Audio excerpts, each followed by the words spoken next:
bahan jamunya. Iya, buat jamunya itu nanti ini hasilnya. Jadi siap diseduh aja ya. Kayak kopi atau teh gitu ya. Tapi kalau bisa ditambahkan pacitan gitu kan. Tegalombo pacitan biar tahu nih hasil dari produk ibu-ibu pacitan, apalagi di Tegalombo.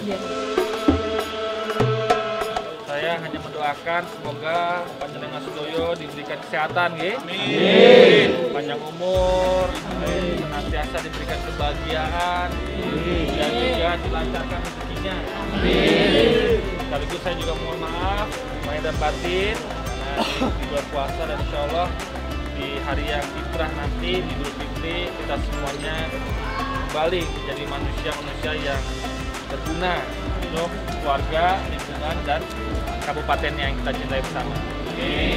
Salam untuk semua keluarga di rumah, nggih.